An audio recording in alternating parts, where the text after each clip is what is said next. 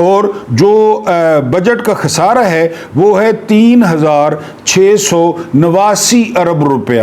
3689 کا خسارہ ہے. کیوں کہ 18% اخراجات بڑھ گئے ہیں. شیطان کی آنت جتنی کابینہ ہے. پھر ججوں کو رشوت دینی ہے، وکیلوں کو خریدنا ہے، جج مینج کرنے ہیں، یہ سارا کچھ. 18% اخراجات بڑھ گئے. تزئین و رائش کرنی ہے، باغیچے جو ہے نا نئے لگوانے ہیں. بہرحال جی اس کے بعد آگے چلیں.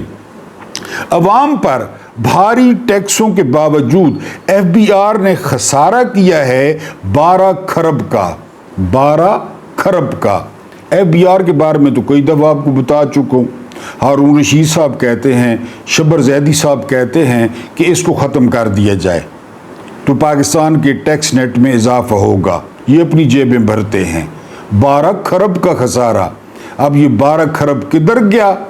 وہ سرکاری خزانے میں نہیں آیا، ہاں وہ لوگوں کے پاس چلا گیا، لوگوں کی جیبوں میں چلا گیا. اور جو ہے وہ انہوں نے، میں نے آپ کو بتایا تھا کہ شبر زیدی جو چیئرمین رہے ہیں وہ کہتے ہیں کہ 22,000 ارب سالانہ کی ایف بی آر میں کرپشن ہوتی ہے. 22,000 ارب کی. اب آپ بتائیں تو وہ اگر پاکستان کے خزانے میں. بہرحال یہ سارے مل ملا کے آپ کو پتہ ہے، یہ مل ملا کے چلتے ہیں. ابھی آپ کو پتہ ہے کہ جو الشفا انٹرنیشنل ہسپتال ہے اسلام آباد میں، اس کو ٹیکس سے چھوٹ مل گئی ہے. ذرا ایک رات خدا نخواستہ وہاں رہیں تو آپ کو پتہ چلے کتنے پیسے لیتے ہیں. فوجی فاؤنڈیشن کو چھوٹ مل گئی ہے. وکلا بارز کو چھوٹ مل گئی ہے کیونکہ وکلا سے کام لینا ہے، وکلا کو خریدنا ہے. تو یہ جو ہے نا وہ عام بندہ جو نہیں بول سکتا، جو غریب ہے، مسکین ہے، کمزور ہے، اسی نے ٹیکس دینے ہیں. اس کے بعد جو اگلی خبر ہے، اب یہ خبر چیک کریں. پاکستان ریلویز میں آدھی کراسنگ پہ نہ پھاٹک ہے نہ پھاٹک والا ہے. آدھی یعنی 10 کلومیٹر کی اگر جو ہے نا وہ لائن ہے فرض کیا تو 5 کلومیٹر پہ نہ پھاٹک ہے اور نہ گیٹ کیپر ہے. اب وہاں کیوں نہیں ہے اس کو سمجھیں. میں نے مرنا ہے، آپ نے مرنا ہے، خدا نخواستہ آپ کی بس آگے آئے گی، میری گاڑی آگے آئے گی، میرا موڑ. یہ تو ادھر جائیں گے، یہ ادھر جاتے ہیں، انہوں نے ادھر جانا ہے، انہوں نے کوٹے دو جانا ہے، انہوں نے بکھر جانا ہے، ہم نے، ہمارے بچوں نے. لہٰذا ان کو پھاٹکے لگانے کی کیا ضرورت ہے؟ 18% اخراجات بڑھ گئے ہیں لیکن پھاٹکے ہیں ہی نہیں. پہلی بات مجھے تجربہ ہے، میری ساری زندگی گزر گئی ہے ٹرین پہ میاں والی آتے جاتے، کوئی پھاٹک نہیں ہے، کوئی گیٹ کیپر نہیں ہے.